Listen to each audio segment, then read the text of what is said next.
Đây lì lì một đó nè nhé một đôi ai happy rồi khơi viên được happy mình rồi từ nay bắt từ lì lì con mình không mơ một ai ạ học đẹp mà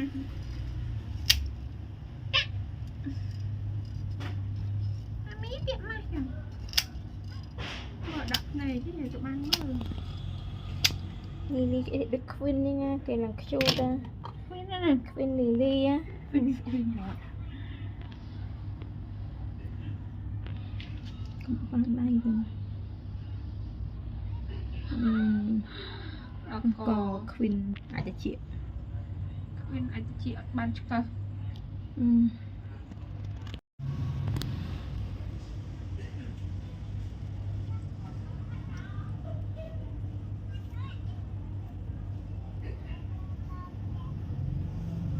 được má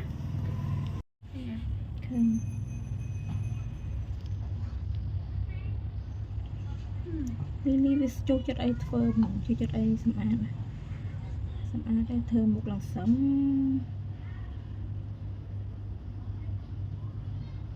she love it now she can hear in HD 4K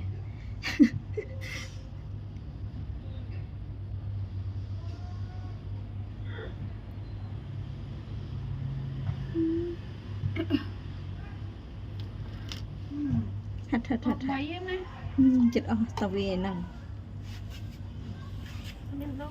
này vì này hi à oh my god mà này ơi làm hi thì mà cào mà này chiên ở có ảo ấy lật ảo ấy chẳng tịt mà hè ngắt bùa ngắt bùa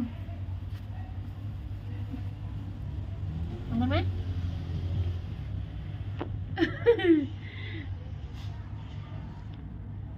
nè mưa lại hi à đi nó học hành tụt cồn nữa been so long đi á lên một chén cột rồi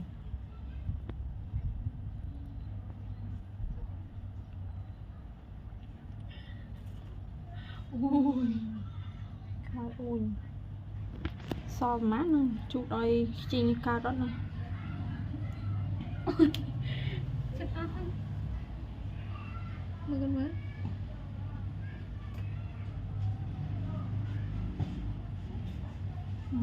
nó kèng này đây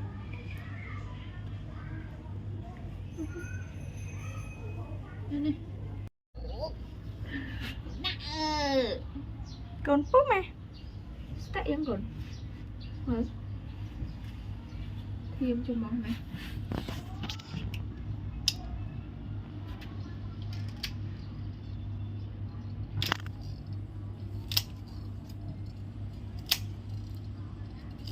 Again.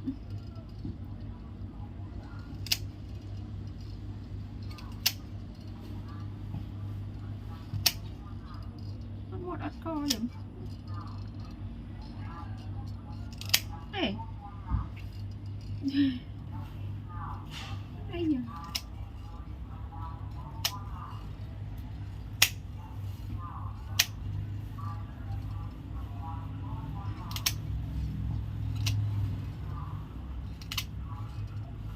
mưa ấy gì nào chỗ tôi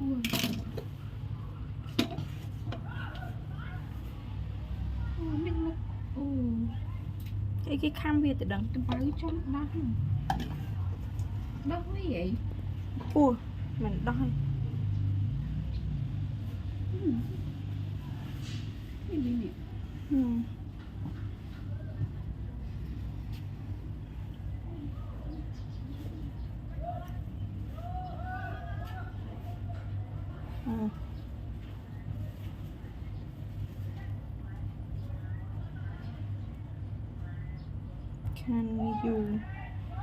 can chụp dù nè mưa ạ em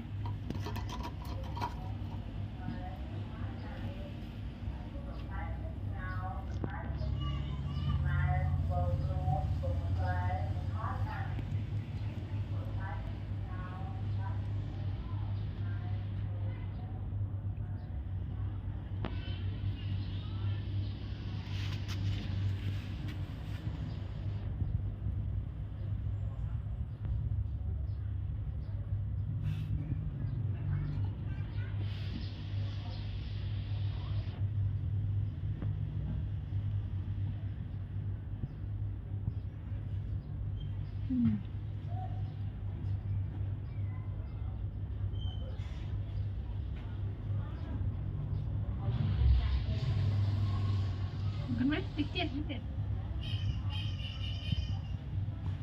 Apa mah? Lanjut sama kau homiknya.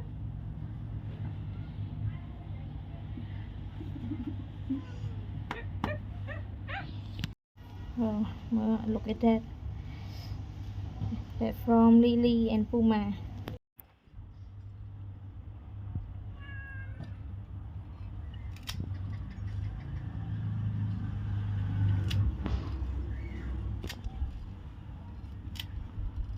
Break it out. Betul kan? Ni Queen Salon.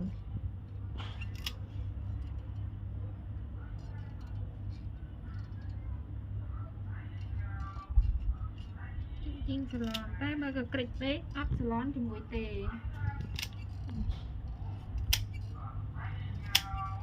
ជាលីលី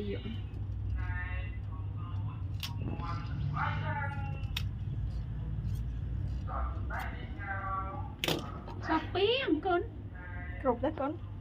អូ Salon này kê. Đó cỏ. Tập cục tê pi nó ngon. ពីនឹងមកចាស់យ៉ាងគ្រប់ផង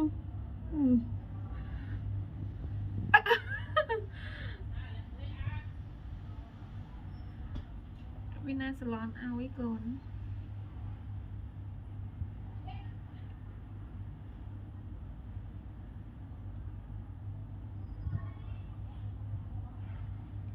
ក្រាក់ដៃ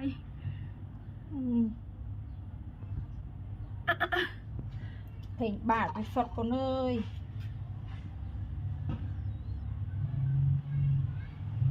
យកទៅធំហ្នឹងណាអូខេនេះហ៎ Sao miên mà chấm hiên ra thì ទៅណានេះ số khăn nó kệ bán lật ơi mà từ. Mami. Mami, chào mami thiệt ôi, sweet mẹ. នេះណាហើយមកណា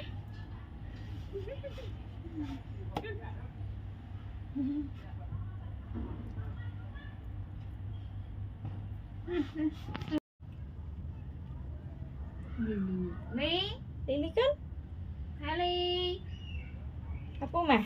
Ly ơi Apa mah? Hai Lily.